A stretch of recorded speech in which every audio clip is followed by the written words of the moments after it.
Hello, ladies and gentlemen. Good day. Welcome back to I Choose the Call. Today, I want to do something a little different. I want to talk to you about where the beginning started with my writings, with my journey. Many of you have been with me for a while now. And we are about close to 30 videos, I would say, into this I Choose the Call.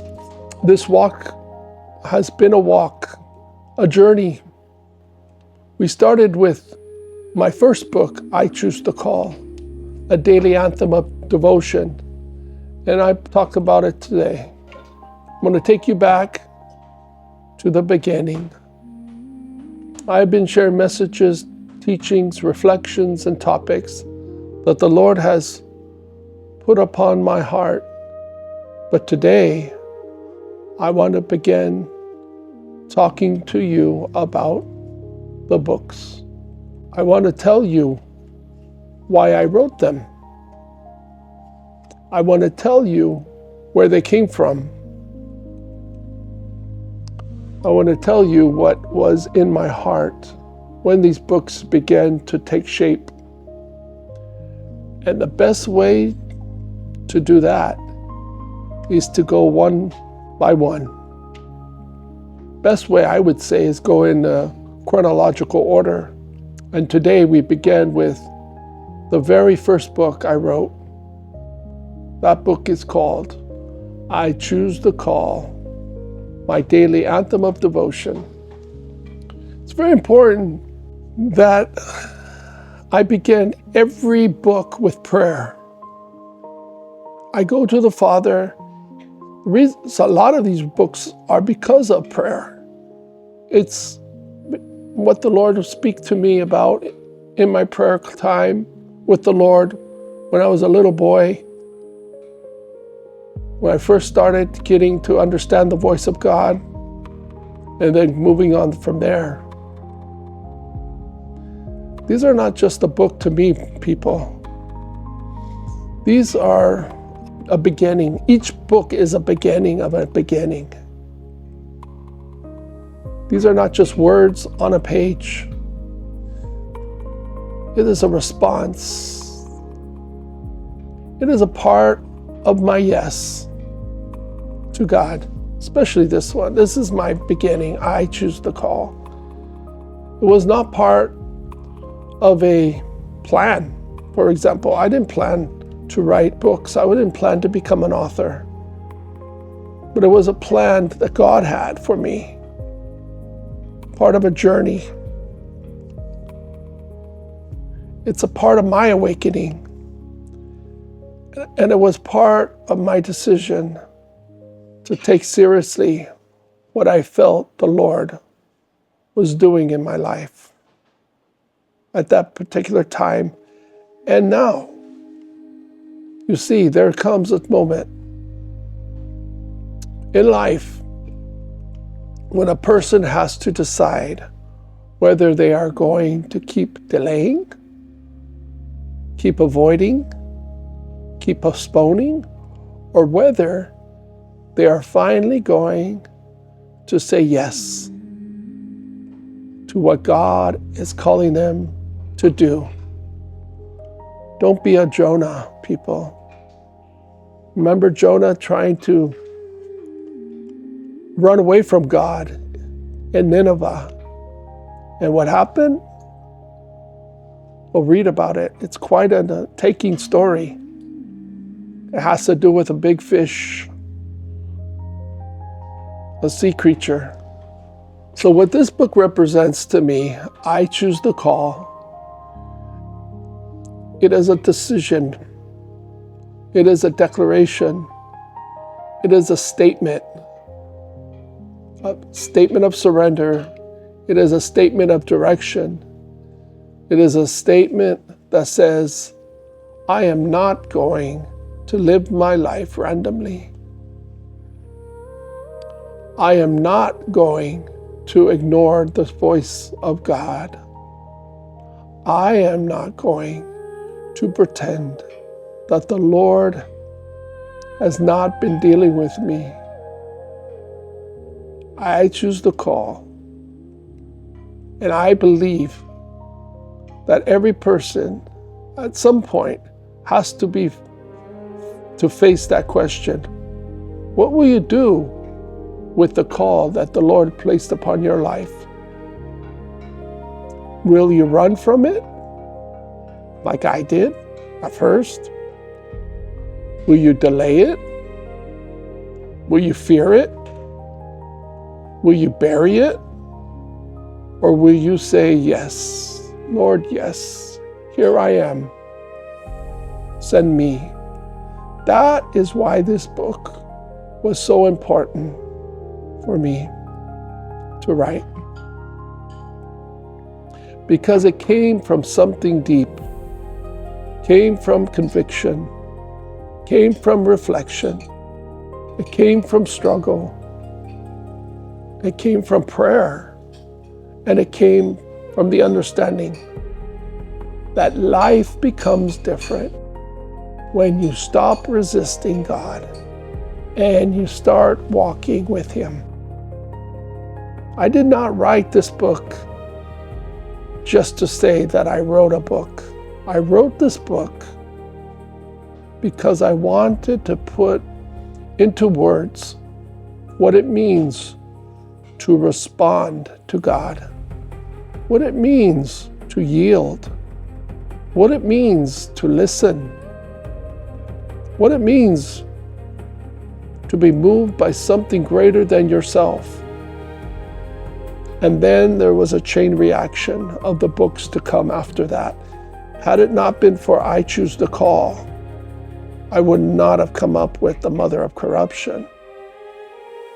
Because the Lord's calling on my life on the mother of corruption was later in my teenage years, going to Bible studies and listening to the Lord say about certain places I was spending my time in church and what churches I was attending. People, your life is not an accident. My life wasn't an accident. I'm here for a purpose. There is a call. There is a purpose. There is a reason you are here with me today. There is a reason God has kept you, kept me many times. There were 3 episodes in my life that I should have died.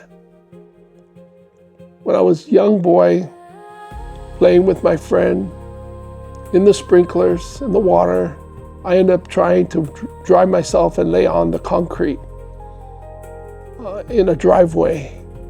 And the neighbor next door came backing up and she ran right over me. My friend rolled out, I fell asleep, and there I woke up underneath this car. And it was squishing me to death. And for the grace of God, He kept me from the tires not hitting me, rolling over my legs, my limbs, my head. And boy, was I scratched up a lot. I looked like I was torn up. But look at me now. There's only one scar, and it's right on the knuckle here. Very small little scar that reminds me of what happened. But yeah, there was 3 times I almost fell off the mountain one time hiking. And I fell in a crevice. There was this hole that just was perfect for my body. And I just landed in it like a golf ball landing in the hole. Or I would have came off a cliff and fell to death. So, yeah. There's a reason God preserved me. And there's a reason why God preserved you. There's a reason God has spoken to your heart. And when you begin to realize that you cannot stay the same, that is why I choose the call. And that's what the book is all about. It was my way of saying, Lord, I hear you. Lord, I need you. Lord, I want to follow you. Lord, I do not want to waste my life. And I believe there are many people watching right now who are standing at that same place. Maybe you know God. Maybe you know that He has been dealing with you. Maybe you know there has been a stirring within you, in your heart. Maybe you know that there is more to your life than routine, than fear, than delay, than simply surviving. Maybe you know that God has been calling you higher, calling you deeper, calling you closer to Him, calling you to truth, calling you to faith, calling you to obedience, calling you to purpose. And if that is you, then this book touches that place, because I choose the call. It's not just my story, it is so also yours. A question for all readers: will you choose the call? Will you say yes to God? Will you let the Lord lead your life? Will you stop running from the very thing that you were made for? That is why I love this book, because it goes to the center of the human response to God. And I wanted to begin with this one because it was the first. It was the beginning. It was the foundation. And in many ways, it still speaks to everything that came after it. Because once you choose the call, many other things began to open up. You began to see differently. You began to pray differently. You began to live differently. You began to write differently. You began to speak differently. You began to understand that your life belongs to God, and that changes everything.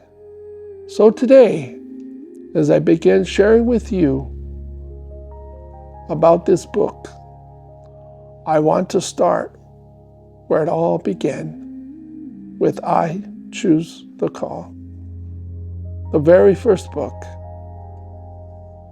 the very first yes, the first step, the first declaration. And I want to say this to every one of you watching. Do not be afraid of your calling. Do not be afraid of what the Lord is asking of you.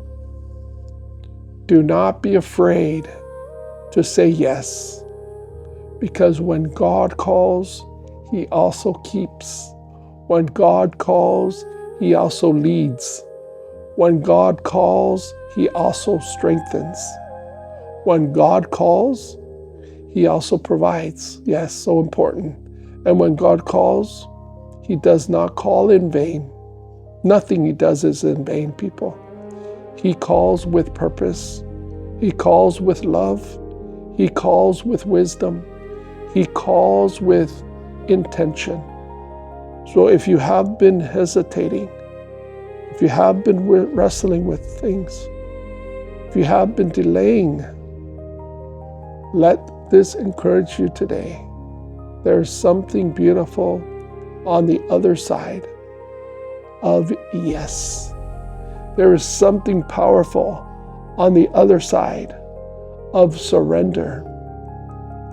There is something holy on the other side of obedience. And that is why this book meant so much to me. I choose the call, and that is why I wanted to share it with you today. In the next videos, I will continue to walk through the journey of these books. Thank you for being with me today. Always appreciate your time. I never take it for granted. A kind audience. Like I always say, stay in prayer, stay in faith, and stay close to God. Ciao for now.